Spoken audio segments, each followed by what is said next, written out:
Ну что ж, давайте мы будем начинать нашу сегодняшнюю публичную лекцию. Сегодня у нас в гостях сэр Кристофер Llewellyn Смит. Значит, разрешите мне сказать несколько слов о его биографии. Вообще, Крис по своей, так сказать, научной специальности занимается физикой элементарных частиц, физикой высоких энергий.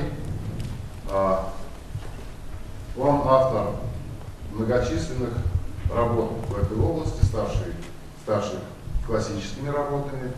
Это работы в области физики сильных взаимодействий, физики кварков, физики взаимодействия нейтрино с кварками. Есть многочисленные, хорошо известные работы и в области рассеяния частиц при высоких энергиях. Есть понятие в физике высоких энергий, которые названы имена, которые носят имя Llewellyn Смит, например, правило Гросса Llewellyn Смита. Вот это его область, так сказать, научных интересов до последнего времени была. Вообще-то он закончил, он получил степень PhD в Оксфорде в 1967 году.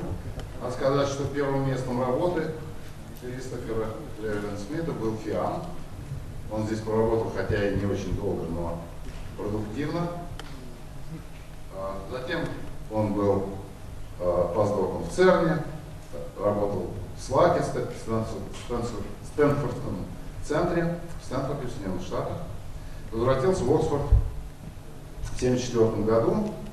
И с 1987 года по 1992 год он был председателем физики в Оксфорде, chairman of Oxford Physics. И уже тогда его организационные способности проявились. Он объединил 5 тогда факультетов, которые занимались физикой, единый мощный факультет. Сейчас это один из самых сильных факультетов по физике в мире. С 1994 по 1998 год он был генеральным директором ЦЕРН. И в то время, надо сказать, в ЦЕРНе, ну и сейчас тоже, конечно, но тогда оно было очень интересным. Тогда работал электрон-позитронный ускоритель ЛЭБ, самая мощная по тем временам машина и очень информативная машина. В это время, как раз когда он был генеральным директором и под его, соответственно, руководством происходила модернизация этого ускорителя. А в 1994 году, как раз в то время, когда он был директором генеральным ЦЕРНа, было принято окончательное решение о строительстве Большого адронного коллайдера, той машины, о которой мы все хорошо знаем, наслышаны, и которая будет строить сейчас в ЦЕРНе. Значит, с 1999 по 2002 год он был президентом University College в Лондоне, а сейчас он председатель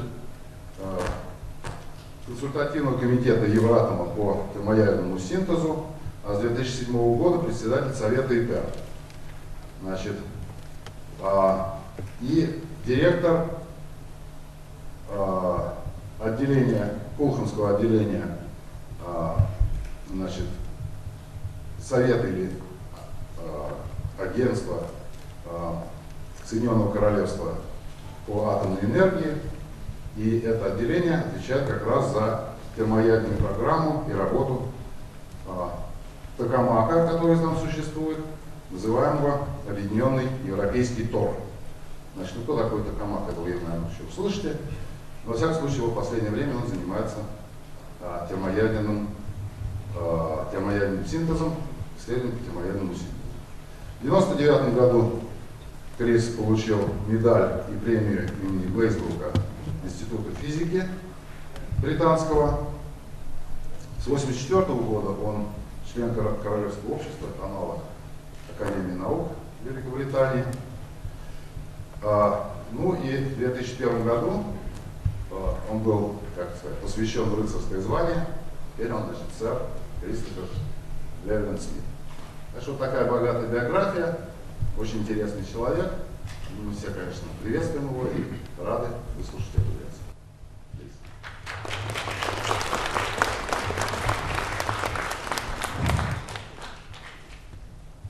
Спасибо большое. Уважаемые товарищи, я очень рад возможность выступить именно здесь, в FIAN, с докладом о проблемах ядерного синтеза. Для этого есть две причины. Во-первых, 41 год назад я сам работал здесь, в FIAN. Хотя последнее я часто бывал в Москве, сегодня я впервые вернулся в FIAN после долгих лет разлуки. Я очень этому рад. Во-вторых, хотя знаменитый токамак самое перспективное устройство для термоядерного синтеза был построен в Курчатовском институте под руководством Льва Андреевича Артемовича, изобретен и разработан токамак был здесь, в FIAN. Это сделали знаменитый советский физик Игорь Евгеньевич Там и Андрей Дмитриевич Sakharov. I will now continue in English. So, as I was implying, the father of modern fusion research was Lev Andreevich Artemovich. In reply to the question, when will fusion be ready, Lev Andreevich replied, термоядерная энергия будет получена тогда, когда она станет необходима человечеству. Fusion will be ready when society needs it. I want to address the questions, why is fusion needed? When will it be needed? When will it be ready? Was Lev Andreevich correct in saying that it will be ready when society needs it? So the need for fusion is related to meeting the challenge of supplying enough energy for the world in the future. We use a great deal of energy. The rate at which we are using energy is 15.7 terawatts. It's a very large number, difficult to understand. If you divide by the population of the world, you find that we are using 2.4 kilowatts per person. In other words, we are using energy at the same rate as burning 24 100-watt light bulbs continuously for every man, woman, or child on the planet.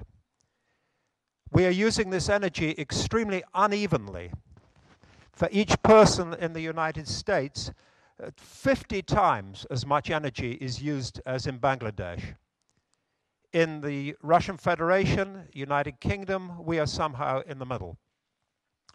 According to the International Energy Agency, world energy use is expected to increase by nearly 50% by 2030.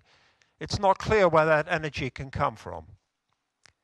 In the developed world, I certainly in the United Kingdom, could use less energy while maintaining our standard of living. But we have to remember that there is still 1/4 of the world's population, more than 1/4 of the world's population, has no electricity. These people in the developing world need more energy to achieve anything like what we would consider to be a decent standard of living. So although we can use less energy and should and must use less energy, there really should be an increase in the developing world. And as a result of this, it is likely that energy use will go up. Where is our energy coming from? 80% of the world's primary energy is generated by burning fossil fuels, oil, coal, and gas. This is causing potentially catastrophic climate change, and it cannot be sustained in the long term because oil, coal, and gas will not last forever. I want to consider the timescales for action to avoid climate change and to prepare for the end of fossil fuels, and to discuss what actions we should take, which include, of course, developing fusion. Let me start with the time for the end of fossil fuels. There is a saying in Saudi Arabia. My father rode a camel, Verblud. I happen to know this word in Russian. I drive a car. My son flies a plane. His son will ride a camel. Is this true? Very likely, yes. Oil will be largely finished in 50 years, perhaps much sooner. Many people think we are already reaching the peak of world oil production. Even if you take the most optimistic estimate of the amount of oil that remains to be discovered and to be extracted from the ground, that's the estimate of the US Geological Survey, the peak of oil production cannot be more than 20 years away, and then oil production will decline. So you see on my picture here, the sun is setting on the age of oil. Gas. Gas will last a little bit longer. What about coal? It's often said there's plenty of coal, enough for 200 years. But you must read carefully. The next line says enough for, well, it says enough for 200 years at the current rate of use. But the use of coal is going up 4.5% a year. And when oil vanishes, coal will be used even more. With an increase of 4.5% a year, a supply for 200 years turns into 50 years. So we need to start preparing now for the era when there are no longer any fossil fuels, oil, coal, and gas. What about climate change? What's the time scale? Carbon dioxide stays in the atmosphere for hundreds of years, maybe up to 1,000 years. So we should have taken action already many years ago, which we did not. In my opinion, it's likely that most of the remaining fossil fuels will be burned in 100 years. It's very difficult for me to imagine that the world will say, no, we stop using fossil fuels. It's cheaper than any other way of getting energy. And anyway, as we will see, we do not have other ways of producing so much energy at the moment. If this is correct, the only action that can help us with climate change is to capture the carbon dioxide coming from power stations and bury it underground. This is a technology which has been used on a small scale, but it's not developed sufficiently to be confident that it can be used on a very large scale. However, I'm sure that we must develop it, and if it turns out to be practical, I expect that it will turn out to be practical, it should be used on the largest scale possible. This is very, very easy for me to say, but it will put up the cost of energy, so it's harder to imagine that it will actually happen. What should we be doing to prepare for the end of the fossil fuels? We should be reducing in the developed world our use of energy. And there are some, what I call low-hanging fruits, the fruit you can take easily, the things that are easy to do. There are huge gains to be made in road transport, for example, in buildings. 50% of the world's energy goes in operating, heating, lighting buildings. And if we do these things, we can actually save money. Nevertheless, we are not doing them. But although by being more efficient in using energy, which we must do, we can reduce the growth in the use of the world's use of energy, I very much doubt that we can actually make the amount go down, unless we are prepared to see a very big difference in standard of living in Africa and India and so on, and the standard of living that we have, and even to see that increasing. But we must reduce energy as much as we can. The second thing we must do is develop and expand low-carbon sources of energy. Where does our energy come from today? 80% comes from burning fossil fuels, oil, coal, gas. Burning waste and wood and rubbish is 10%. Much of this is in principle renewable, but very, very little is being renewed. Nuclear, it's about 5%. Hydro, this is the so-called thermal equivalent of hydro for the experts, about 5%. And the rest, wind, solar, geothermal energy, tidal energy, wave energy, 0.5%. These are rounded numbers. So if the 80% is gone, it's going to be very difficult to replace them. And you see, if you want to replace with wind, solar, geo 80%, you need to increase these a factor of 160. That's a tremendous challenge. What can replace the 13 terawatts that we're currently getting from fossil fuels? 13 terawatts, which is growing. Could it be wind? No, there's not enough. So I've tried to work out here the maximum potential of this, again, thermal equivalent for the expert, of what we could get. From wind, optimistically, maybe 3 terawatts. From geothermal, 100 gigawatts.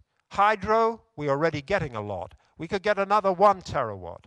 Bioenergy, maybe another 1 terawatt. Marine energy, tides, etc., maybe 100 gigawatts. You add these numbers, they are less than 6 terawatts. But we are trying to replace 13 terawatts, which is growing. So there is a big gap. But of course, we must use the wind, geothermal, hydro, marine, bio to the maximum extent possible. Though again, this is easy to say, but not so easy to do. As long as there are fossil fuels, it is cheaper to burn fossil fuels, but we must do it. But still, 6 is less than 13. There is a big gap. So we have to look for something else. What could that something else be? The only other options are solar and nuclear, fission or fusion. There is a lot of solar energy hitting the Earth. If you took 1/2 of 1% of the Earth's land surface, this is still a big area, by the way, 1/2 of 1%, and turned the energy from sunlight into, say, electricity with 15% efficiency, you would get 19 terawatts. And that's electricity, so that's equivalent to 50 terawatts of primary energy.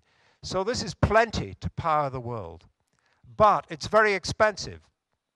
The sun is not shining in Moscow at 5 o'clock in the evening in January. So if you want to use solar energy, you need means of storing energy or transmitting it. So if we want to use solar energy, we need big breakthroughs in cost, in transmission, and in storage. But in principle, solar can meet our needs, so we must develop it. What about nuclear? Nuclear fission, we have today. However, nuclear fission is just burning uranium. And the cheaper uranium is going to be exhausted at some date, be finished. I will show you some figures. When that happens, we will need thorium reactors, which are harder, or fast breeder reactors, which use the uranium more efficiently. And the only other option is fusion. So we have very few options. We must develop all of them. I'd like to just say a brief word about solar and fission. So solar, there are 2 ways of dealing with solar energy. You can use photovoltaics, turn sunlight directly into electricity. It's expensive. Probably but it's already in use in certain uses. Solar concentrated, also already in use, may be more promising on a large scale. This is a system where you take troughs which focus the sun and make heat, and they heat up salts which they melt.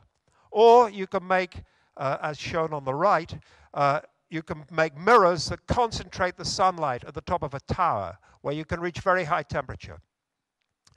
This then, the heat is used to drive turbines, and the salt can store the heat for several hours after the sun is no longer shining.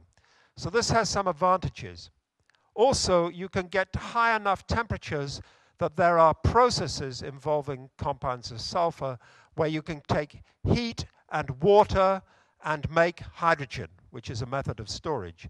So this is a technology that must be developed, but to get to the very high temperatures, we'll need new materials. And if you go to very high temperatures, there is a problem of the fatigue from the daytime temperature to the nighttime temperature. But this must be developed. What about uranium and fission? So the uranium is in 2 categories. The bottom set here, the darker color, the conventional resources, the sort of uranium which is being taken out of the ground today. And the estimates are that there is somewhere between 3 and 16 million tons remaining. Then there are unconventional resources at the top, but there's at least 200 million tons. These consist of uranium in sandstone, in seawater, and in phosphates. Huge amounts, but extremely expensive to get out. Too expensive to extract this uranium at the top of the slide to use in conventional nuclear reactors. So for conventional nuclear reactors, we are stuck with this at the bottom of the slide. If we take the present use of uranium and extrapolate the line here, there's enough for about 200 years. But that is with no growth. And already today, you see around the world, there is a restart of the nuclear age. More people are building nuclear reactors. When you put in some growth, let's say 1.8%, you run out towards the end of the century. You run out with the biggest estimate. With the smallest estimate, we run out much sooner. So if we want to use fission, which we must, in my opinion, we need now to be developing thorium reactors and fast breeder reactors, which use uranium more efficiently and possibly could make it economical to use the unconventional uranium resources.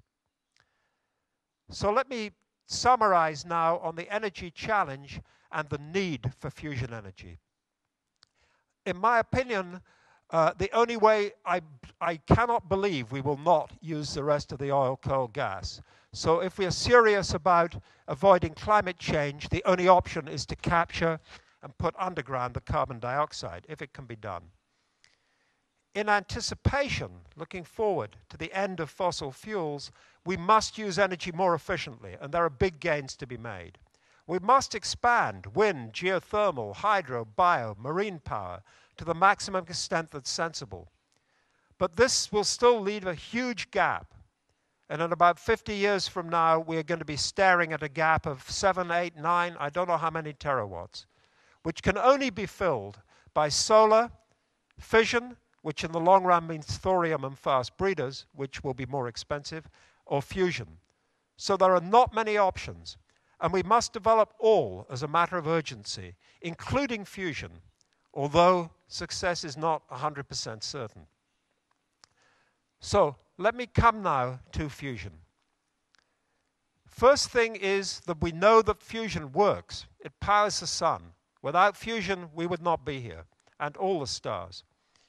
Controlled magnetic confinement fusion experiment, the Joint European Torus, which is the biggest in the world, you see it here with a person on the right to set the scale, has produced 16 million watts of fusion power. It took slightly more to operate the device, and this was only for a second or so. But this at least shows that we can make fusion work on Earth. So we know it works. The big question is, when will it work reliably, economically, on the scale of a power station, which has to be bigger than this, as I will explain. But before I answer that big question, I want to discuss what is fusion, and you will see it's very complicated. If it's so complicated, why should we bother? And why is it taking so long? So what is fusion? The most effective fusion process involves deuterium, heavy hydrogen, and tritium, superheavy hydrogen, heated above 100 million degrees, maybe 150 million. 100 million degrees is 10 times hotter than the core of the sun. So deuterium consists of one proton in green and one neutron in blue. So it's electrically like a proton. So it has one electron going around it, and chemically it's like hydrogen. It's just twice as heavy because there's also a neutron. Tritium has one proton and two neutrons, so it's 3 times as heavy. Chemically like hydrogen, super heavy hydrogen. So if we heat them to 100 million degrees, they can fuse. I will explain in a minute why we need such high temperature, and rearrange the nuclei into helium and a neutron with a huge amount of energy. This energy in the form of kinetic energy, energy of motion. And it's shared inversely proportional to the mass. The neutron has 14 million electron volts, helium 3.5 million electron volts. Now, I won't explain what an electron volt is, if there are people who don't know. I will just say that fusion produces more than 10 million electron volts. A chemical reaction typically produces 1 electron volt. This means that in fusion you need 10 million times less fuel than in a fossil fuel reaction. So as written on the bottom of the slide, if you have a 1 gigawatt, a 1 billion watt coal power station, it uses 10,000 tons of coal a day. For fusion, to produce 1 gigawatt, you can divide by 10 million. So you need 1 kilogram of deuterium and tritium. So this sounds quite interesting, except that I haven't told you yet where to get the deuterium and tritium. When you have this hot gas, you must keep it away from the wall. It's very, very dilute, maybe 1/1,000,000th of atmospheric density. If it touches the wall, it will be cooled down, and it will damage the wall. So how can we keep the hot gas away from the wall? The answer is these particles are electrically charged, so they are guided by magnetic fields. And the answer is to use a device called a tokamak. So the tokamak stands for Torodolnya Kamera s magnetnymi katushkami, and was invented by 2 physicists from FIAN, as I already said, Igor Yevgenovich Tam and Andrei Dmitrievich Sakharov. So here's Sakharov, I think at the age of 22 in 1943, and a somewhat more mature Tam sitting here. Now I'd like to explain why you need this very high temperature. If you take a gas of deuterium and tritium, the molecules, atoms are moving around. As you heat it up, you put in heat, they move faster and faster. And at a few thousand degrees centigrade, the collisions between the atoms knock off the electrons. And you find a new state of matter called a plasma, in which consists of the nuclei of deuterium, the nuclei of tritium, and the electrons, separated. So it's a mixture of electrons and nuclei. As you heat it, the nuclei can approach each other, but normally they just bounce off each other because there's a repulsion of the electric charge. But as you make it hotter and hotter, they go faster and faster until eventually, above 100 million degrees, they come close enough that one can grab the other with a nuclear force and fusion can occur. So I've given a picture of this here. So this is a bouncing collision. Just one bounces off the electric charge of the other. But at high enough temperature, when they're moving fast enough, they can fuse like that. Now, this is all slowed down, of course. I show it again, still slowed down, but with the relative velocities correct. So this is the bouncing collision. They just repel by the electric charge. And now, with the relative velocity correct, when they can come close enough at high temperature to fuse, like that. So a huge amount of energy is produced. So what are the challenges? The first challenge is to make an effective magnetic bottle, a tokamak. In some sense, this is done. In the joint European torus, we can produce conditions which would be okay to make some sort of power station. But you would like to get to higher pressure. Higher pressure means more density. Higher density means more fusion. So most fusion research is concentrated on pushing up the pressure. But if you push the pressure too high, the gas becomes unstable and will come out of the magnetic bottle. So most of fusion research of the plasma is looking at the plasma, trying to find out how to control or avoid the instabilities. The second challenge is to make a strong container, because the neutrons, in a way I will describe in a minute, come out of the gas into the wall. So the wall is being bombarded by a very large flux of energetic neutrons. We have to find materials which will stand up to the neutron bombardment. It's a very big problem. And finally, we have to make the system reliable. Fusion is very complex. I personally think we can make a fusion power station of some sort. What I'm not so sure is, can we make one which will operate 70, 80% of the time? Probably we could make one that operates 5% of the time, but that's no good. And the complexity is going to be perhaps the biggest challenge of all. So what would a fusion power station look like?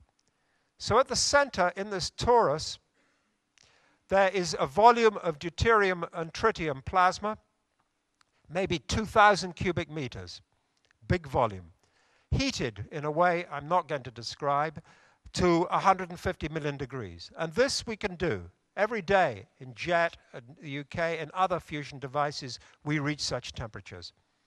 Deuterium and tritium is fed in. At this temperature, the deuterium and tritium fuse. The helium is captured in the magnetic bottle because it is charged. But the neutrons come out into the wall, and they are stopped in maybe 50 centimeters. So surrounding the plasma, there is a blanket. It's about this thick, a meter thick, something like that. The neutrons are stopped in the blanket. And two things happen. They are slowed down, so they heat up the blanket. And the heat is taken out through a cooling circuit, which is then used in a secondary circuit to boil water and drive a generator. So this is a fusion power station is like any power station that works by making heat, like a coal power station, like a fission power station. It makes heat, it boils water, drives turbines. But it has a different fuel and a different furnace in the center. The other thing the neutrons do is they react with lithium implanted in the blanket to make tritium, the fuel of the reactor. Because tritium is unstable. It only lasts 12 years. It's not available naturally. So we have to make tritium. We have a certain amount of tritium. You can make it in fission reactors. We have enough tritium to start the first power plant. But then to keep it going, the power plant must make its own lithium. So this is, you don't see it here, but it's actually quite complicated. It needs very sophisticated vacuum system, very sophisticated magnets, heating system, and so on. So if it's so complicated, why bother? And the reason is given here. Lithium is extremely abundant. It's in seawater at 100 times the concentration of uranium. And you can definitely get it out cheap enough for the purposes of fusion. And before that, there's plenty in the land before we go to the sea. And we need a tiny amount of lithium. I have done the following calculation. Well, first let me remind you why you need lithium. So you see at the top here, the lithium is used to make tritium. And the reaction is that a neutron coming into the wall finds lithium in some form, and there's a reaction, a neutron hits lithium and makes tritium and helium. So you have a little bit of tritium to get going, and then the reactor makes its own tritium.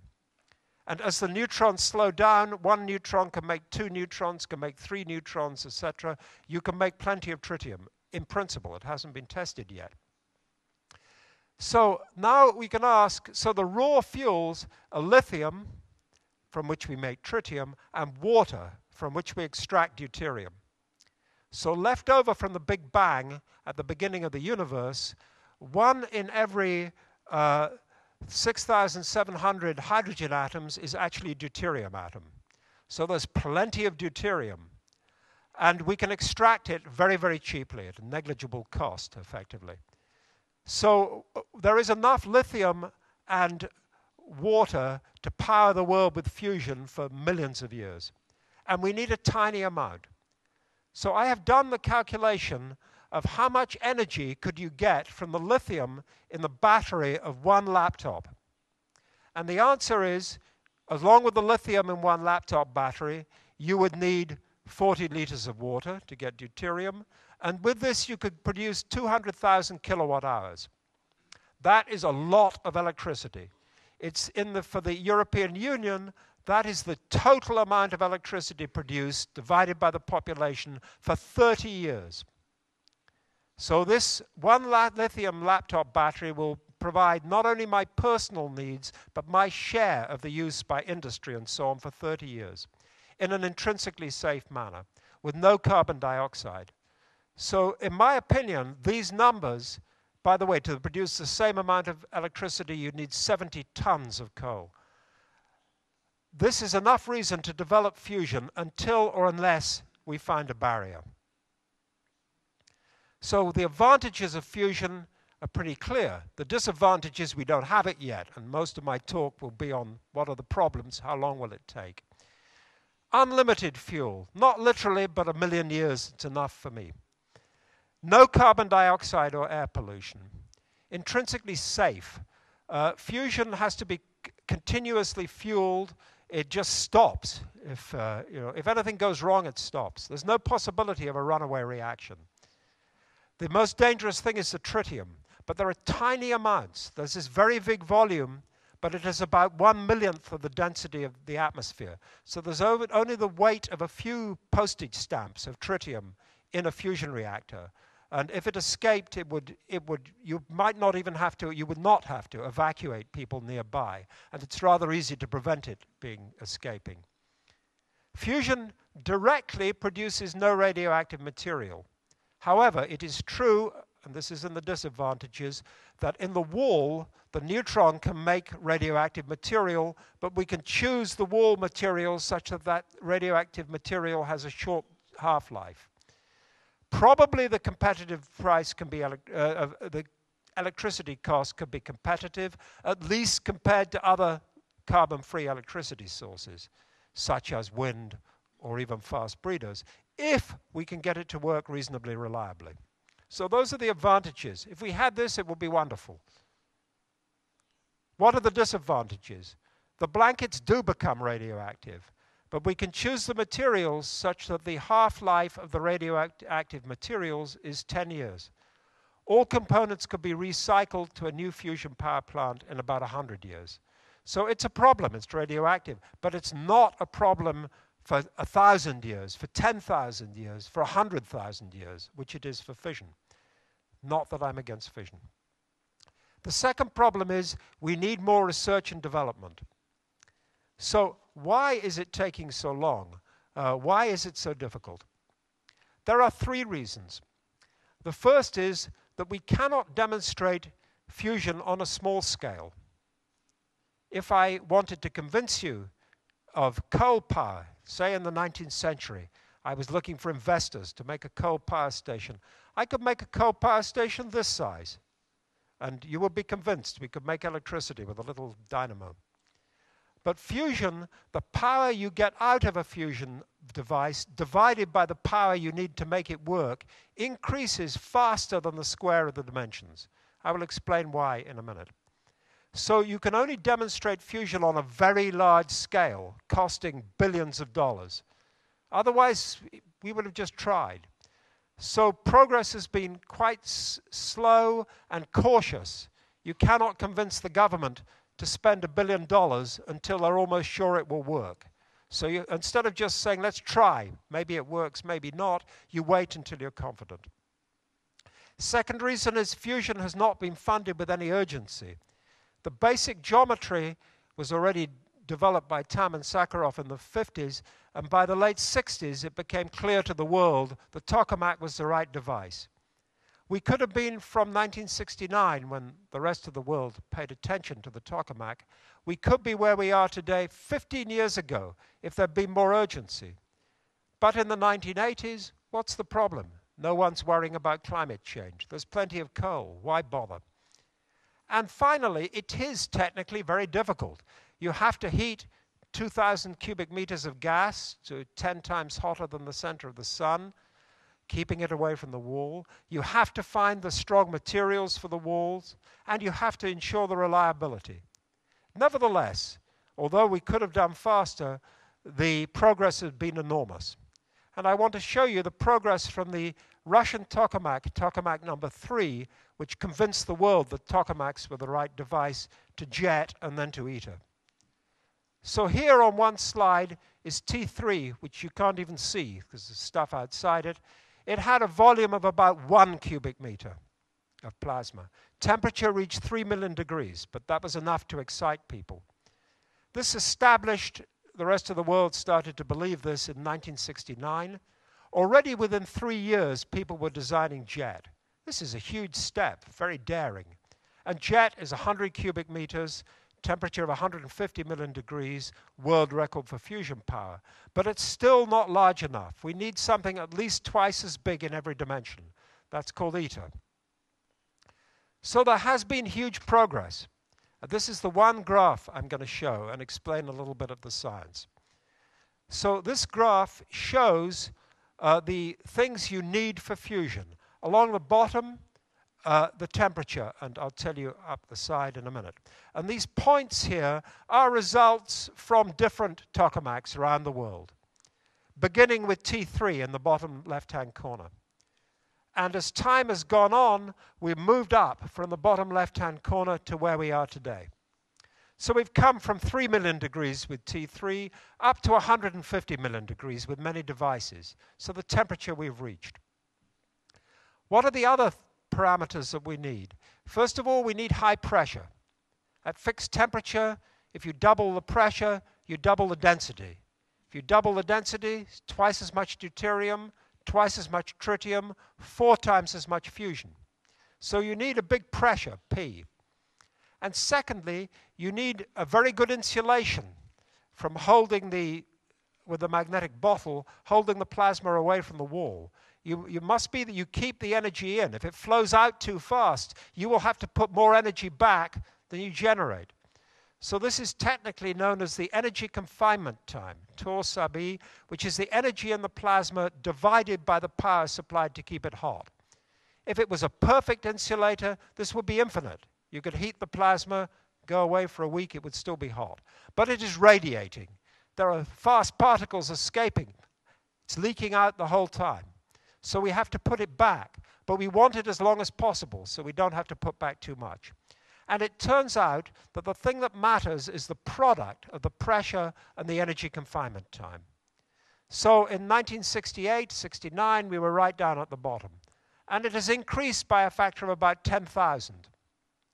To make a power station, we need to get to about 10. And today we're at about 1 or 2 perhaps. But this we can do simply by increasing the size.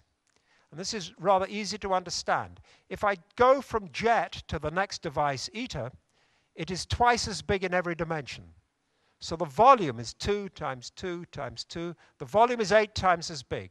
So ITER will contain 8 times as much, ITER will contain 8 times as much energy as jet. But the surface area is only 4 times as big.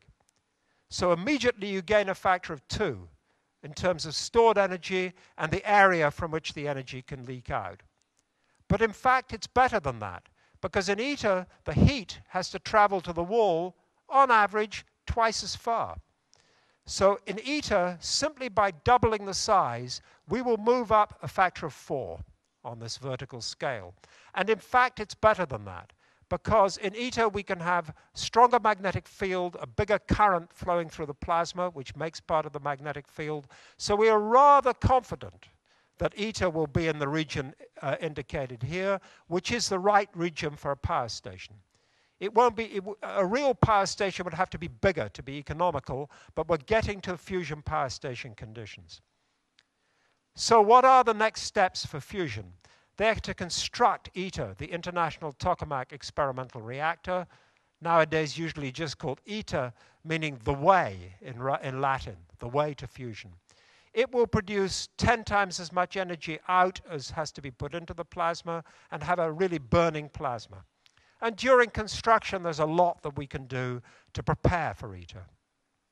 In parallel with this, we need to work harder on the materials, the structural materials which will hold ITER power stations together, and the plasma-facing components that see the plasma. And this will need a special test facility called the International Fusion Materials Irradiation Facility. Europe and Japan are investing a lot of money, 150 million euros, in designing the International Fusion Materials Irradiation Facility. And we need to work on fusion technologies, remote handling, how to handle with tools radioactive materials, heating systems, the system that takes out the heat, the blanket, the fuel cycle, the magnets. So here we see on the same scale going from jet to ITER, and here's a person in front of ITER. In fact, it's more complicated than that. Also jet. On the outside, there are stuck heating systems, huge systems that are pumping the heat in to heat the plasma, and there are experimental devices. So the ITER, the aim is to demonstrate integrated physics and engineering on the scale of a power station. The key ITER technologies have been fabricated and tested by industry, and construction is beginning at Cadarache in the south of France. It's going to cost over 5 billion euros. But this is small on the scale of the problem of energy. The partners in ITER are China, the European Union, the Russian Federation, Japan, the United States, Korea, and India. These countries together are the home to over half the population of the world. So this is a global response to a global problem. In many ways, ITER is about systems integration. Almost everything in ITER has been used before, but never all together and never on this scale. So, for example, in JET, today the biggest fusion device, the magnets are made of copper. So they get hot. You can't run them for more than a minute. That's no good for a power station. A power station must run continuously. So a power station will need superconducting magnets. There are superconducting tokamaks in the world, but they are relatively small. So they've never even been used on the size of JET, let alone on the size of ITER. So ITER will have superconducting magnets.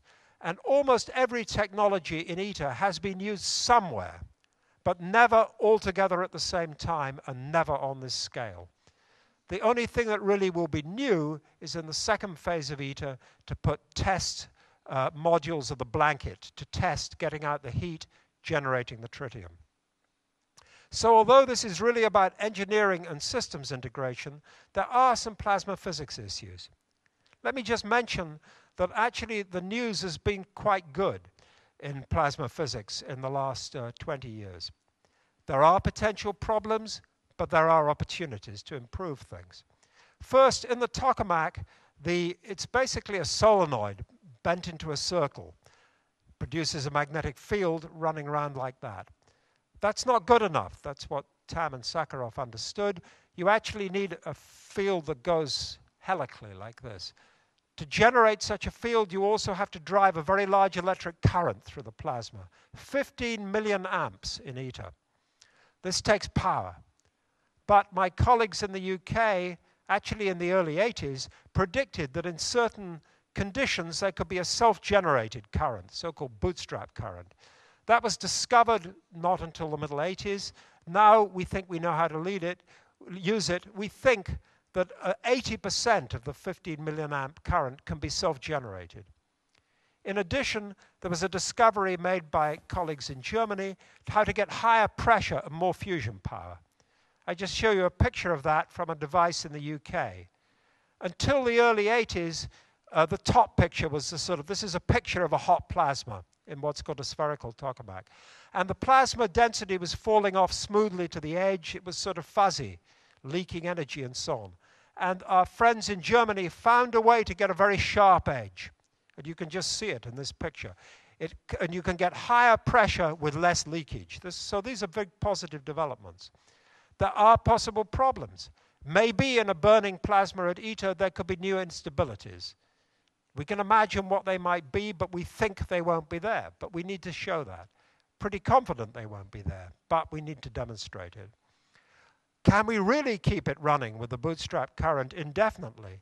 If not, maybe we have to have power stations which operate for 8 hours and then start again, or maybe something else called a stellarator. But there are potential improvements. As I said, getting to higher pressure. Every year we manage to find ways of getting higher pressure in the plasma. What about the materials problems? The problem is we have 2 megawatts, 2 million watts per square meter of 14 MeV neutrons flooding continuously, every day, every night, every month, every year, into the wall. Something like this is seen in fast breeder reactors, except the energy of the neutrons is typically 1 million electron volt. So this makes new problems. And the pieces that actually see the plasma-facing materials, have an additional 500,000 megawatts of hot particles, electromagnetic radiation. The theorists think they know the right materials. I'm a theorist, and I can tell you, you should not believe the theorist. Well, not entirely. We need to test it. So we need to keep developing materials, and we need experiments. So we need the International Fusion Materials Irradiation Facility. And the results from this will be needed before we can build a prototype commercial fusion reactor.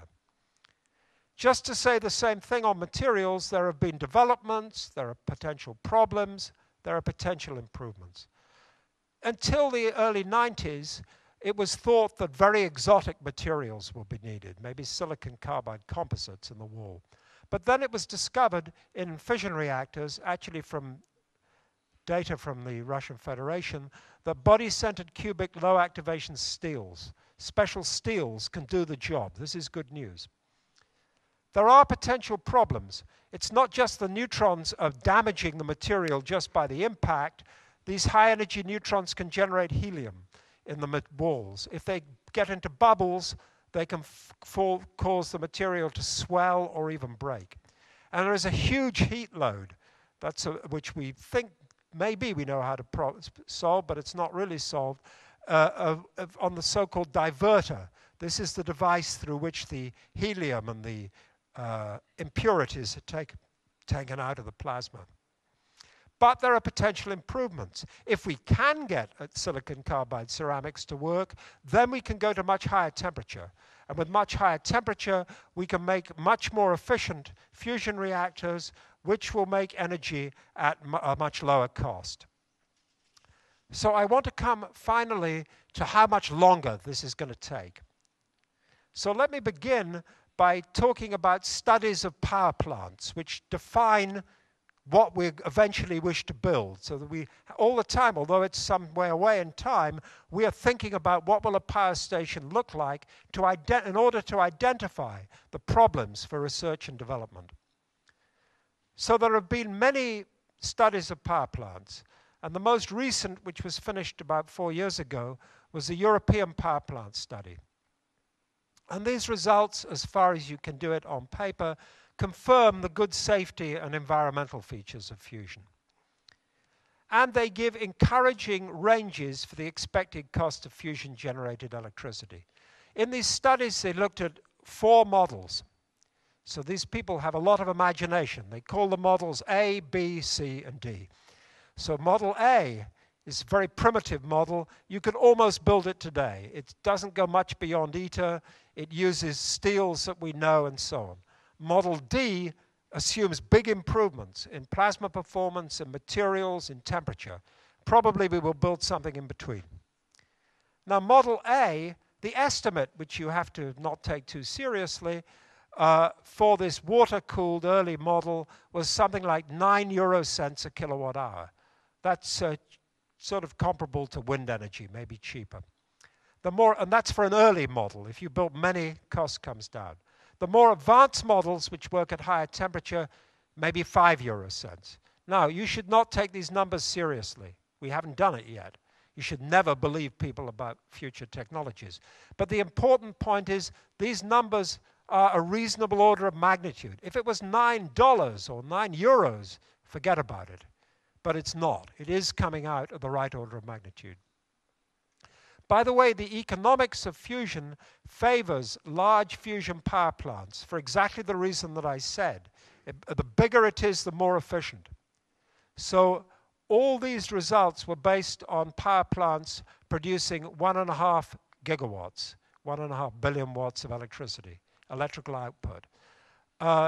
It would be nice to go bigger, but the people who operate the electricity systems don't like very big power stations, because if they fail, they have to bring some replacement very quickly. Nevertheless, the power station that's being built in Helsinki right now is 1.6 gigawatts. So there's nothing magic about the 1.5. If we could build a 3 gigawatt fusion power station, these costs would go down 20 or 30%. But this is for 1.5 gigawatts. But because of that, the economics means that fusion will power large centers of population. But that's okay. Half the world's population today, over half, lives in big cities or big urban areas, and that percentage is increasing. So fusion will be for these areas, not for the middle of Australia. But in those areas, Australia particularly, there's plenty of sun, and the renewables may be more sensible anyway. It's very capital intensive. It costs a lot of money, but it's very low operating cost. By the way, the uncertainties in these costs, the two biggest factors in the uncertainty are first, the availability. This assumes we can make it work 75% of the time. That's very, very difficult. That's the first big uncertainty. The other big uncertainty is capital, the cost of borrowing money. But if you've built it, it's very cheap to operate. So there's lots of off-peak electricity. You could make hydrogen, perhaps. Now, that's what we want to build, and these results we fed into a study we made of how long it would take. The study was quite long and technical, but the results are easy to understand. So we looked at what is called the fast track. It's very slow, unfortunately, but let me tell you the idea. In the past, people had the idea, let's build ITER. Let's see if it works. If it works, then afterwards we start worrying about materials and technology for a power station.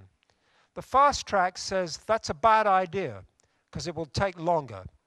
And anyway, we're rather confident that ITER will work. So in parallel with building ITER, we should work on the materials and the technology. And this philosophy was adopted about 5 years ago in Europe. It's still very slow, as we'll see. So this is the timetable, assuming that there's enough money. If there's not enough money, it's not like this. And we don't get any big negative shocks. So it will take about 10 years to build ITER. Then to operate and gain sufficient experience from ITER before you will be prepared to build a real power station, maybe another 10 years. In those 20 years of building ITER and operating ITER, we assume that we are working on the materials. We are approving and building the International Fusion Material Irradiation Facility and developing the technologies, the magnets, the remote handling, the heating systems, the fuel cycle, the safety, and working on the design of DEMO. DEMO stands for demonstrator, the first prototype power station which will demonstrate really putting power. If during the 20 years of building and operating ITER, we do the technology as well. Then, in 20 years from now, we can start building DEMO, and in 30 years, it will be putting out power. And then, this will just be a demonstrator, maybe a few in the world. What we really want is 10, 20, 30 fusion power stations. That will come later, around the middle of the century. This is a rather minimal program. It would be better if we had certain other devices and a more aggressive approach. And in my opinion, it would be justified. Let me deal briefly with the cost of this. People sometimes say, fusion's very expensive. Why don't we put more money in wind energy, for example? Well, I can tell you, in Europe, we are putting huge amounts in wind energy. The electricity companies are forced to buy wind energy at huge prices. In Germany, 50 euro cents a kilowatt hour is costing to get wind energy. I could make a fusion power station at that cost. So we're putting a lot of money in wind. That's the first point. The second point is the money we are putting in energy in general, and fusion in particular, is very small compared to the size of the energy market. The world market in energy, it varies with the cost of oil. But it's something like $4 or $5 trillion a year. $4 or $5 trillion. Public energy R&D, publicly funded, is 1/4% of that number. And it's less than it was in 1980. So I don't listen to people who tell me this is too expensive. Society ought to be, you can certainly spend more than 1/4% of the market on developing for a completely different market that we're going to need in 50 years' time. And we must do that. So I come to my conclusions. Fossil fuels scarce. There will be little left in the second half of this century. We don't know exactly when. Meanwhile, I think they're going to be burned. So carbon capture and storage, if possible, is essential to limit climate change. We must develop solar, and we must develop nuclear, which means fast breeders in the longer term. Thorium maybe meanwhile, and fusion, because they are the only options for replacing a large part of the world's energy that today is provided by fossil fuels. Of course, we should use the other renewables, wind, etc. And we must reduce energy use. All these things are essential, but we mustn't forget there's going to be a big gap if we only put money in wind and so on and efficiency. We must be looking at large-scale solar, fast breeder reactors, thorium reactors, and fusion. With so few options, we cannot afford not to develop fusion. Here's a quote from the Financial Times, London newspaper, just when the ITER site was agreed in 2004. Even if ITER runs well over budget, its spending level is unlikely to exceed $1 billion a year. This is a small price to pay for a reasonable chance to give the world another energy option for a time when it will no longer be possible to burn fossil fuels on the profligate, the extravagant scale of the earlier 21st century. And I'm absolutely sure that this is true. So finally, is it true, in the words of Lev Andreevich, that fusion will be ready when society needs it? Well, if all goes well, Demo could be putting fusion power into the grid in 30 years. This needs adequate funding. World fusion funding is around $1.5 billion a year, compared to the world energy market of maybe $4 trillion. And it needs funding not just to make sure ITER works, but to begin the test reactor for materials and develop the technology. And it assumes we don't get a bad surprise. So it looks as if fusion could be ready, at least not for climate change. We're too late for climate change for all technologies. But it looks as, except carbon capture, it looks as if Lev Andreevich Artemovich was correct. Fusion could be ready when the fossil fuels become scarce and society will need it. Success is not 100% certain, but I am 100% certain that we must make every effort to ensure that, if possible, fusion is ready. Thank you very much.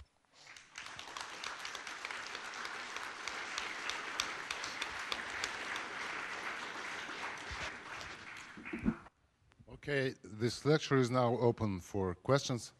Пожалуйста, вопросы, поднимайте руки и дождитесь, пожалуйста, когда к вам подойдут девушки и товарищи с микрофоном. Пожалуйста, вот здесь. Где? Thank you very much for very interesting lecture. I have a small question, because a week ago we had publication, popular now newspaper, where about ITER and its title is that ITER is good, but perhaps Americans will win the race in their laser implosion systems, or laser drop implosion systems, which are developed now. So I must know that Andrei Sakharov is also the father of this with his secret report. But what's your opinion about laser perspectives? Thank you. Очень хороший вопрос. So the question is about what's called inertial fusion, which I didn't mention, and I didn't mention because I think we should be developing it, but I think it is much less promising. So inertial fusion uses tiny pellets of deuterium, tritium, and lithium, which are coated in some plastic. Lasers are focused on them. The plastic burns off, and the reaction compresses the material to fantastic densities, and fusion can occur. So this is like a mini H-bomb. This work is being funded by military, because these are the same. This is what I'm talking about, very, very different from thermonuclear weapons. But these are the same conditions, so these experiments, similar experiments, are done to develop nuclear weapons.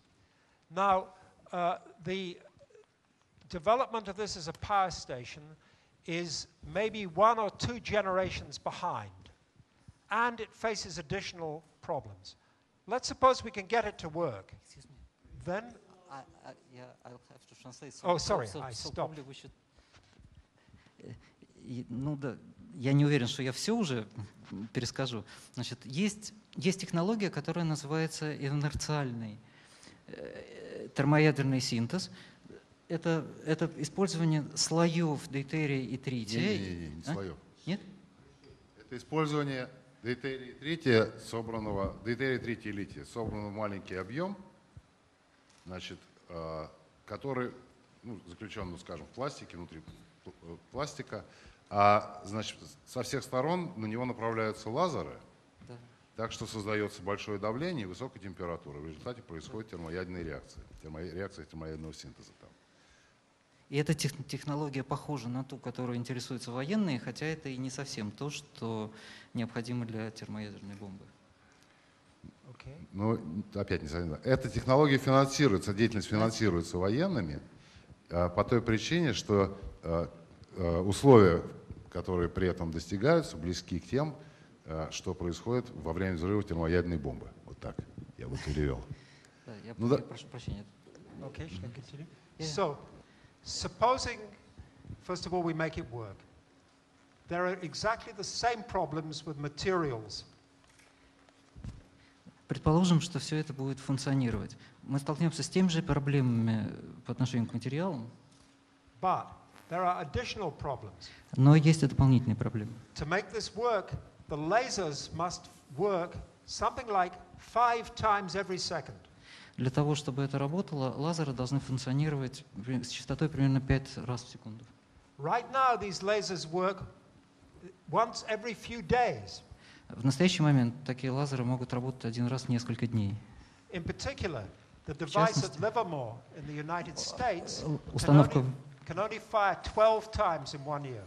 Установка в Ливерморе может работать 12 раз в году.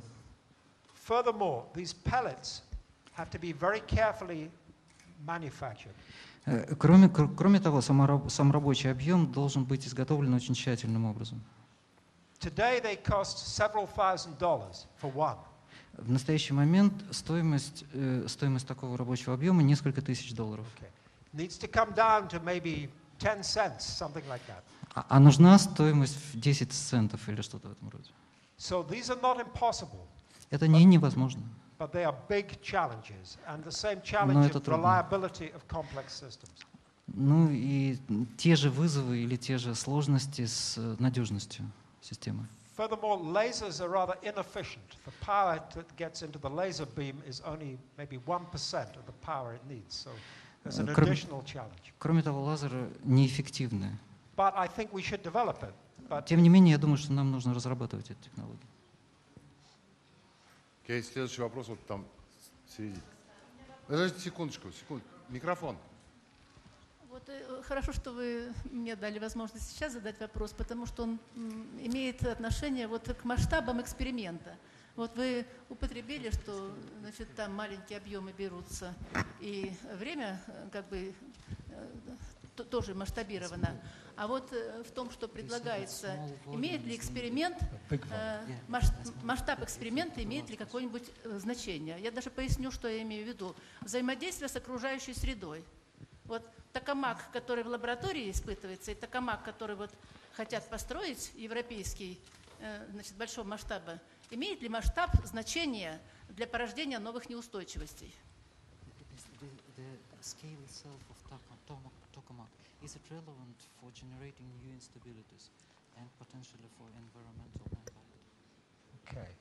So question is about if I understand, it's about the scale of the tokamak, instabilities, environmental impact. Is that correct?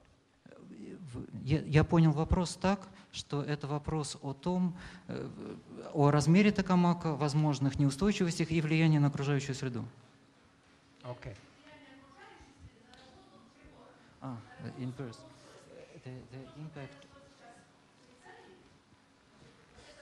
The impact of environment on the work of the device, and then she refers to what happened in Switzerland at CERN. Yeah. Okay. Why all the transformators burn? At CERN. Yeah. Okay. The question of what happened in Switzerland at CERN. That's a completely different technology, with completely different reasons. It's nothing to do. Вопрос о том, что произошло в ЦЕРНе, это совершенно другой вопрос, совершенно другие технологии, никак не связаны с тем, что здесь происходило. The scale of the tokamak is simply set. It has to be very big in order to generate more power, more energy than it uses. Размер токамака должен быть очень большим, просто потому что только так можно обеспечить производство большего количества энергии, чем то, которое необходимо для его функционирования.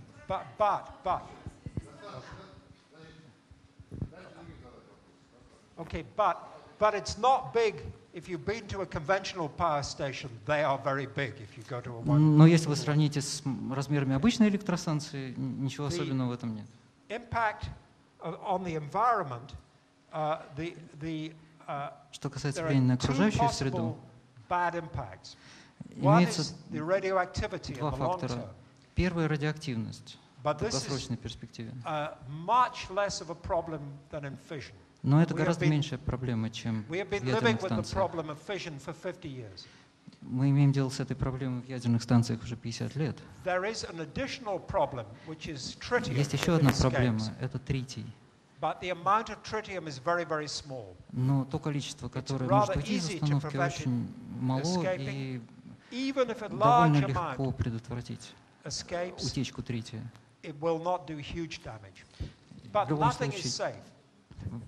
В любом случае, ничего плохого, то есть трудно ожидать, что что-то плохое произойдет, хотя, конечно, 100% гарантий нет. Еще вопрос, пожалуйста. Вон вопрос сзади там. Ага. А сколько такая штука проживет, даже если она будет построена? Сколько лет она сможет профункционировать после того, как будет построена? Я спрашиваю про ИТЕР и про демо.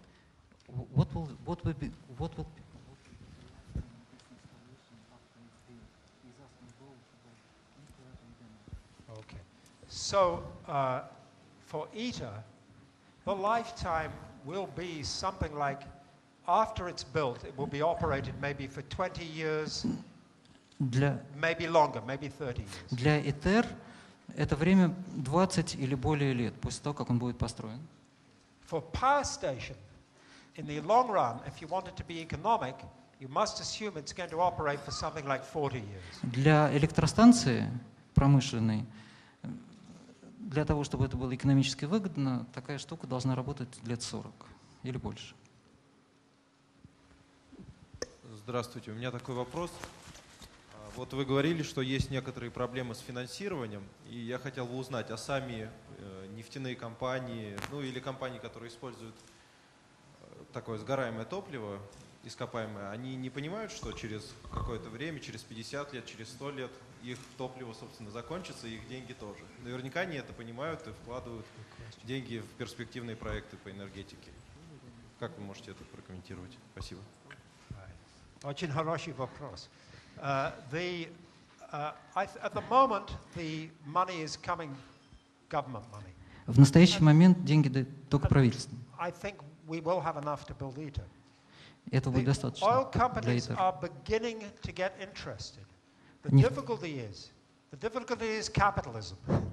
Нефтяные компании начинают проявлять интерес, однако трудность в том, что есть капитализм. Нефтяные компании рассматривают доходность на горизонте примерно 5 лет.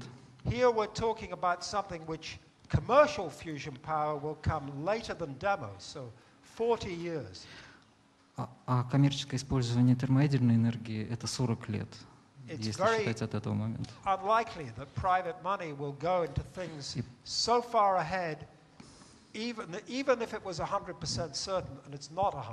Поэтому довольно трудно ожидать, что частные деньги пойдут в этот проект, в проект с горизонтом 40 лет, даже если бы была 100% уверенность в успехе, а таковой нет.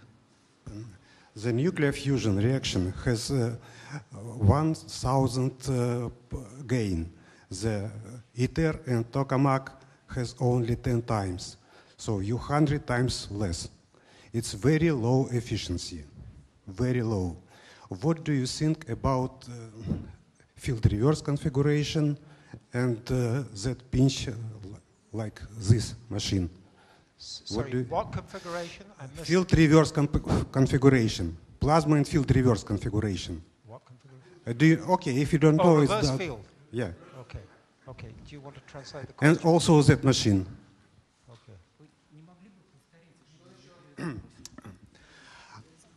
I want to ask, what do you think about... No, I understood, but maybe Yeah. you give the question in Russian. Okay. Вопрос в чем? Что реакция имеет выход энергии примерно в 1000 раз, больше, чем вы вкладываете. В токамаке заложено всего-навсего в 10 раз больше.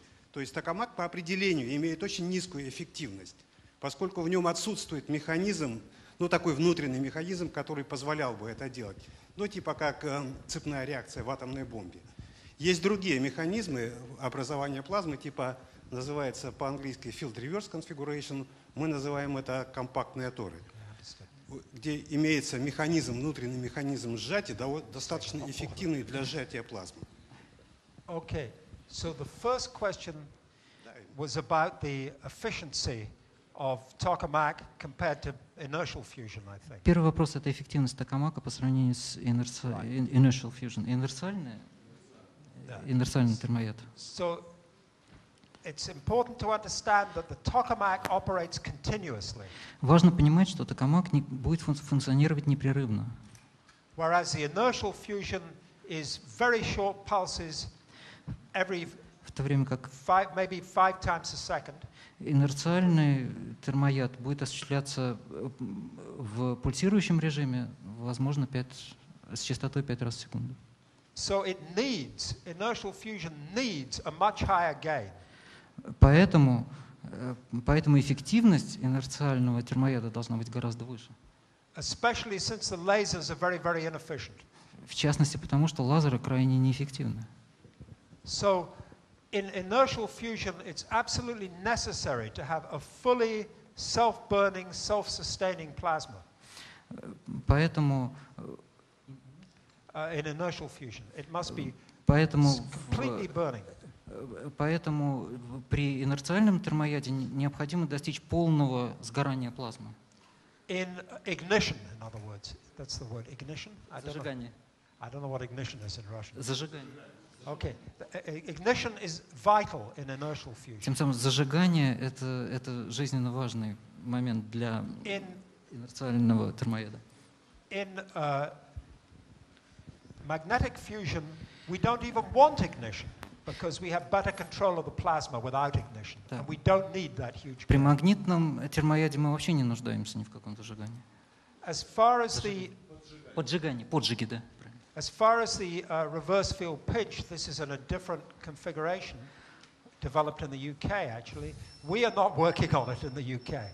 It's not as good as the tokamak. А что касается технологии reverse field, я не знаю, как это на русский переводится. Reverse field, то мы не работаем над... Нет, в UK... В Великобритании он был придуман, этот, так сказать, подход. И говорит, нет, мы над ним работаем, но, говорит, это самое, он хуже, по его мнению, чем токамак. Спасибо.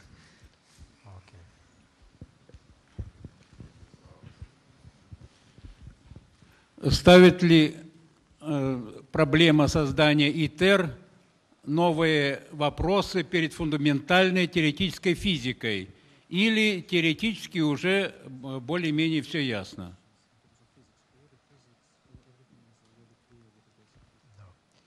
That also is a very good question.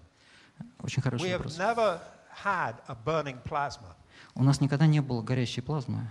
Нет. Сгорающей плазмы. Сгорающей плазмы, в которой вырабатывается энергия. This is not, doesn't mean ignition. Burning means это не поджиг. Most of the heat is coming from fusion. Горение означает, что большая часть тепла происходит от термоядерного синтеза. It's possible that there are new physics effects. Возможно, что существуют имеют место новые физические эффекты. We don't think so. Мы так не думаем. But we need to check on that. Но это нужно проверить. So there could be new physics effects in ITER. В ИТЕР могут появиться новые физические эффекты. Вопрос еще, пожалуйста, вот здесь впереди. Сейчас микрофон. Будьте добры, скажите, как вы относитесь к перспективе замены хотя бы в будущем трития в токамаках на дейтерий или на гелий-3?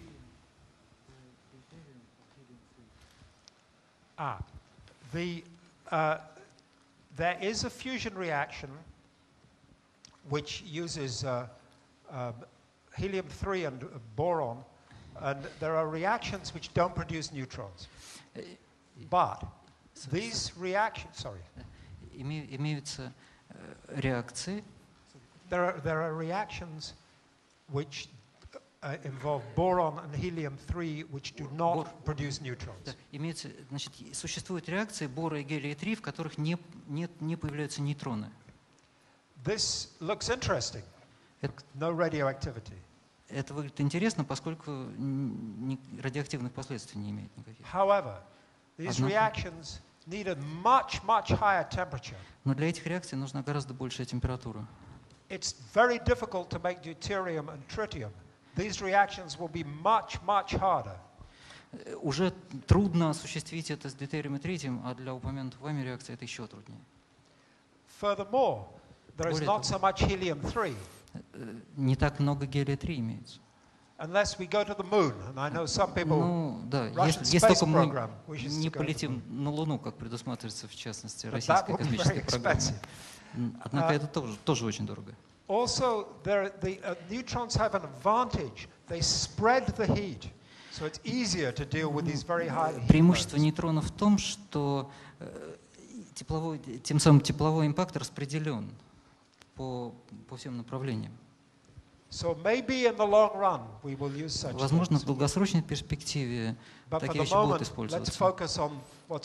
Но в настоящий момент целесообразно сосредоточиться на том, что и так трудно осуществимо. Еще, пожалуйста, вопросы. Сюда, да. I wanted to ask you about cost of electricity, your estimates, because as I understood, technology, especially material technology, is not unknown, but precision of your evaluation is better than factor 10. Means, how did you evaluate? Probably it's optimistic estimate or not? Сейчас, подождите секундочку, wait a second. Переведите, пожалуйста. Okay.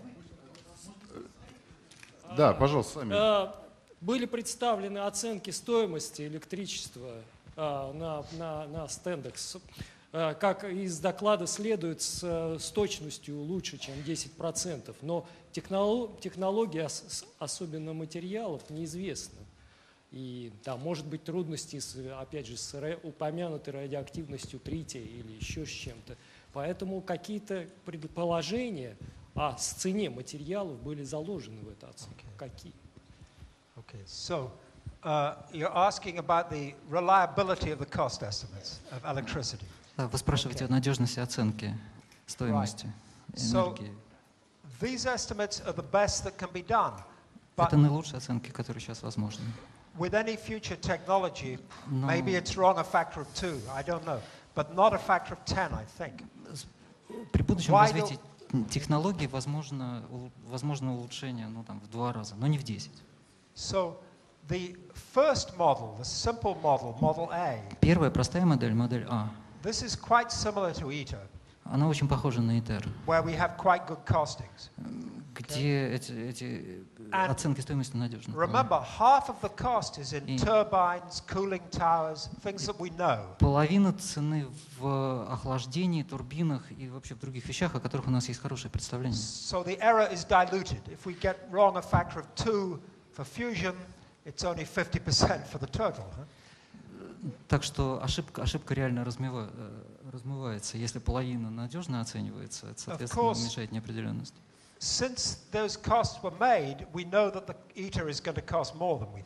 Конечно, с тех пор, как мы сделали эту оценку, теперь мы уже знаем, что ИТЕР будет стоить дороже. So I asked the people who did the cost, hey, maybe you should revise your cost. Поэтому я спрашивал людей, которые сделали эту оценку, может быть, вам нужно пересмотреть ее в свете того, что цена ИТЕР.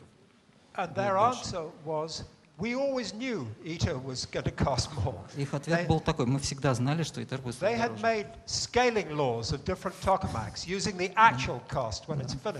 Они на самом деле использовали некий скейлинг практически. Maybe it's not 9 cents, maybe it's 12 or 15, I don't know, but it's not $9.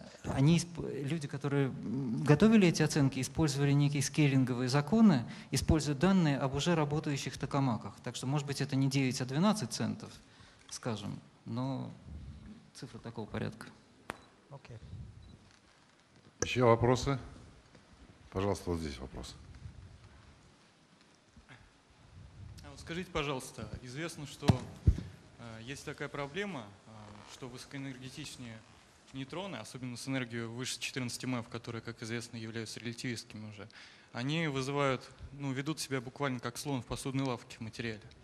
И вот, в связи с этим, как мы знаем, они вызывают каскады смещения, тепловые пики. Вот как вы считаете, какие вообще в связи с этим перспективы применения таких металлических материалов, как ОЦК стали, и возможно ли обойти эту проблему при помощи аморфизации поверхностного слоя? Yeah. Okay. So you say that the neutrons are like an elephant, как слон. Okay. Вы говорите, что нейтроны ведут себя как слон. Right. Да. But what happens? The neutron hits an atom. Нейтрон взаимодействует с атомом in the wall. В стенке. It pushes the atom out of its position, which pushes more atoms. Он тем самым смещает атом из его нормального положения, и это приводит к смещению других атомов. The neutron travels maybe 10 centimeters. Нейтрон проходит расстояние примерно в 10 сантиметров. Then it does it again. Потом еще одно соударение. And then again. Снова и снова и снова. Так что это повторяющийся процесс. At higher energy, при более высокой энергии, in fusion compared to fission, при более высоких энергиях, которые характерны для термоядерного синтеза по сравнению с делением ядер, the basic process is the same, but there are more steps. Базовый процесс тот же самый, но в этом процессе больше стадий, больше этапов. Больше шагов. Да. Therefore, we think Поэтому мы думаем, that with the data from fast breeder reactors in the Russian Federation, поэтому мы думаем, что данные, которые будут получены на реакторах с быстрым размножением России, what happens at higher energy. Мы сможем смоделировать то, что произойдет при больших энергиях And these нейтронов. data suggest that the low activation body-centered cubic steels are okay. И информация, имеющаяся, свидетельствует о том, что низкоактивированная объемно-центрированная сталь вполне подходит для этих целей. But it's not certain. Это уверенность не стопроцентная. So we need experiment. Поэтому нужны эксперименты. And in addition, these reactions produce helium. И кроме того, в этих реакциях рождается гелий.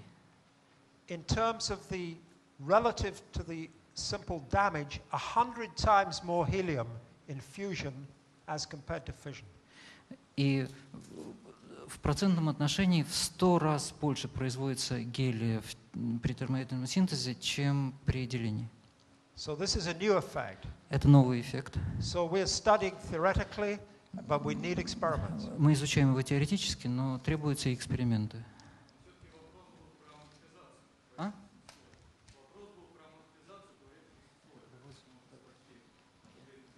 Еще раз вопрос. Поверхностный слой становится аморфным. Аморфизация. There was also a question on amorphization of the surface. Yeah. I think the surface problems, that's, I don't want to get into that. Очень сложно. Так, еще, пожалуйста, вопросы. Сейчас я видел вопрос где-то сзади. Не было. Ну ладно, пожалуйста, давайте. Sorry, just одну секундочку. Is it okay? The sure. question If it's okay with you. It's okay with us, but how about you? I thought my talk was all clear, but no. All right. Как, по вашему мнению, стоит ли тратить время и усилия на исследования в области так называемого холодного термоядерного синтеза, или же это пока выглядит как очевидное шарлатанство? Спасибо. Okay. So, actually, I was talking to Russian Newsweek before. Я только что разговаривал с репортером российского Newsweek. He asked me, what do I think of cold fusion? Он спросил меня, что я думаю о холодном синтезе. And my answer was пошлость. Ответ был пошлость. Ответ был пошлость. It's science fiction. Научная фантастика. Еще вопросы, пожалуйста. Вот тут еще вопрос. Вообще тут уже задали одну часть моего вопроса про холодный синтез. Но, если честно, мне бы очень интересно было послушать ваше мнение о перспективах развития этой области термоядерного синтеза далее, чем на 50 лет. Вот вы предсказали предсказали развитие этой области. Вы имеете в виду холодный синтез? Нет. Я имею в виду просто ваше мнение о том, что будет с этой научной областью дальше, чем 50 лет. Возможно, это сейчас научная фантастика, но все-таки интересно послушать ваше мнение. Ну, если мы все на верблюдах не будем кататься через 50 лет. Спасибо. Okay. If we assume Если предположим, that we can make fusion work, commercial fusion in 50 years. Что через 50 лет у нас будет коммерчески работающий термояд.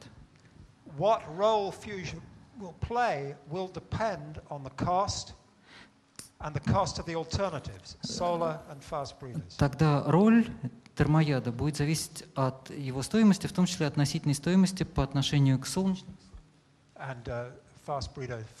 и реакторам с быстрым размножением.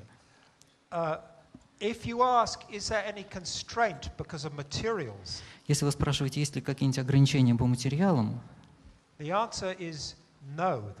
ответ нет. И эта технология термояда может развиваться очень быстро. С одним исключением. ITER, we are using superconducting magnets, which are cooled by helium. В ИТЕР используются сверхпроводящие магниты, охлаждаемые гелием. The world is going to run out of helium. It's found in oil and gas fields. В мире закончится гелий. So in the long run, we will need magnets. Поэтому в долгосрочной перспективе нужны магниты, которые будут или охлаждаться водородом, или высокотемпературные сверхпроводники. Be able to do this, maybe magnesium diboride magnets, but this is going to, in the very long run, this is a problem for every technology that uses superconducting Предположительно, это достижимо diboride. Сейчас магнезиум диборайд, магний бор-2. Вот в магнитах, основанных на магний бор-2, возможно, это и достижимо. It's a superconductor that works with liquid hydrogen. Да, это сверхпроводник, который работает с водородом, при охлаждении водорода. Еще вопрос, пожалуйста. Вот вопрос там сзади, да. А вот скажите, пожалуйста, вот прозвучала цифра, может быть, это как-то с переводом неточность, 5 триллионов долларов. Это на всю программу, имеется в виду несколько десятков станций строительства? Нет, это вес нефтяного рынка сегодня.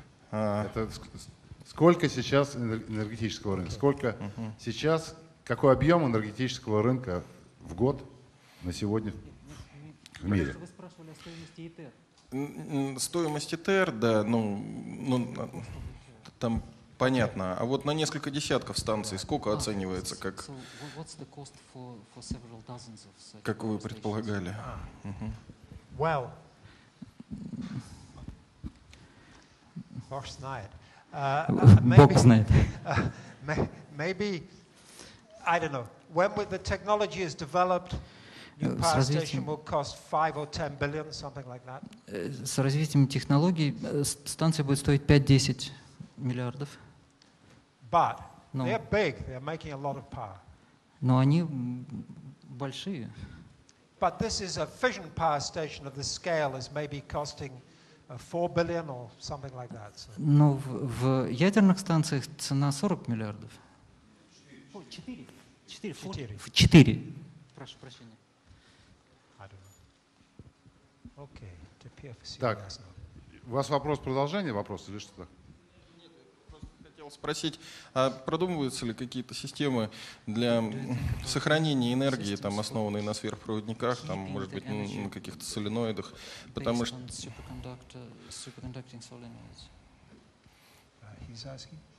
Ну, это относительно того, что он же будет большую мощность потреблять, а, допустим, выделять большую мощность. А города работают в пиковых режимах. Например, там час пик, потребление высокое, ночное потребление низкое. Значит, нужно эту энергию как-то усреднять по времени. Соответственно, может быть, как-то на сверхпроводниках. Okay. So the fusion power is making electricity. Энергия термояда используется для получения электричества. Some of that electricity is then used to heat the plasma. Некоторая часть этого электричества используется для дальнейшего, для последующего нагрева плазмы. And some is used to operate the superconducting magnets and other systems. А некоторая часть используется для работы сверхпроводящих магнитов и других систем. But when I talk about a 1.5 gigawatt power station, но когда я говорю о 1,5 гигаваттной электростанции, I'm considering that lithium and water are coming into the site. Я рассматриваю ситуацию, когда литий и вода and out of the site is 1.5 gigawatts. на входе, а на выходе 1,5 гигаватта энергии. And that's it. So it operates itself. But it's interesting with the very primitive model, Model A. Но интересно, easy to build. Что в самой примитивной модели А, the fusion power is 5 gigawatts. The fusion power. Мощность термояда 5 гигаватт. So this is maybe producing 2 gigawatts of electricity. Тем самым and 500 megawatts is used to operate. При этом получается 2 гигаватта электричества и 500 мегаватт используется для того, чтобы система работала. The more efficient model, maybe 2.5 gigawatts of fusion power for 1.5 gigawatts electricity. А в более совершенной модели из 2,5 гигаватт на входе получится 1,5 гигаватта электричества на выходе. No, actually the question was different. I'm sorry. The question is, since the big cities, as an example, work as a peak or irregularly, need electricity irregularly, how would it be possible to store the energy produced? Okay, that's a very good question too. So you can operate at lower power in the night, for example. Можно работать с меньшей мощностью ночью. Operation costs almost nothing. Но операционные расходы ничтожны. So obviously people are thinking about using the electricity at night time to make hydrogen. И поэтому люди думают над тем, чтобы использовать ночное электричество для производства водорода. As a way of storing energy. Как производство водорода как способ запасать энергию. But this is similar with fission. It's cheap to operate, expensive to build. Похоже на деление, и это сравнительно дешевый процесс. Так, еще вопросы. Вот еще, пожалуйста, вопрос. Давайте мы, наверное, еще пару вопросов и будем закругляться. Как вы оцениваете перспективы использования других конструкций, отличных от токамака, например, втилатора? Ведь теоретически он может работать непрерывно, в отличие от того же токамака. Okay. So there are two other magnetic confinement devices. Две установки с магнитным удержанием, отличных от токамака. First, the stellarator. Первый стелларатор. So what was discovered by Tam and Sakharov and others? То, что там Сахаров и другие обнаружили. You need a magnetic field which is helical. Вам нужно геликоидальное магнитное поле.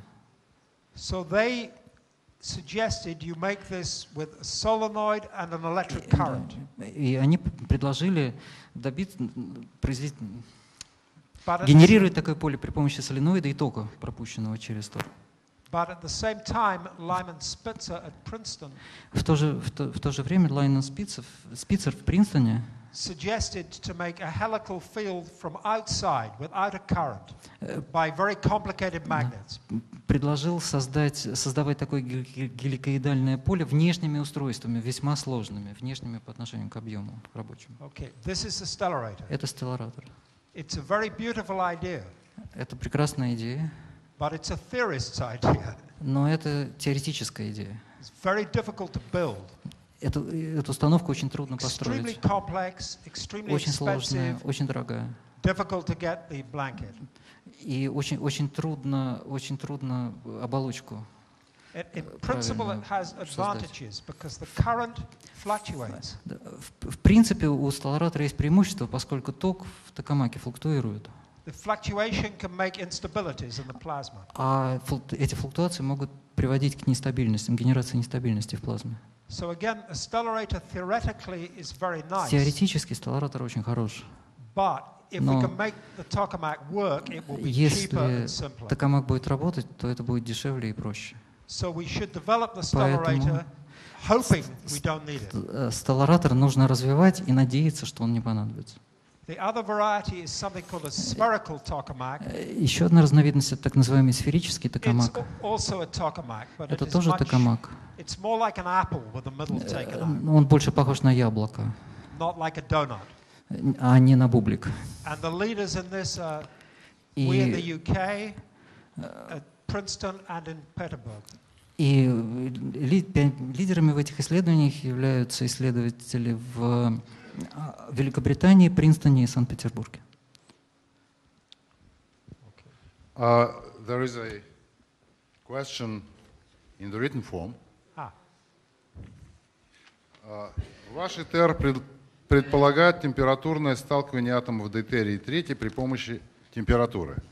Думают ли теоретики о применении резонансного метода, как это делал Никола Тесла?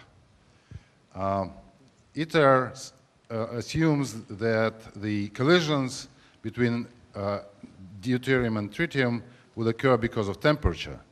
Do theorists consider using resonance method as was done by Nikola Tesla? I can't comment. Yeah.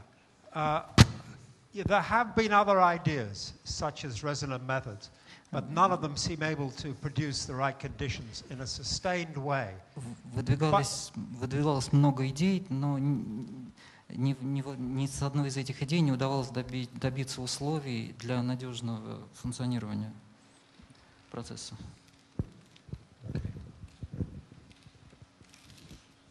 Ну что же, давайте мы поблагодарим нашего гостя сегодня. Thank you very much. It was very interesting, and I'm sure we have a lot of thoughts about that. Спасибо большое всем.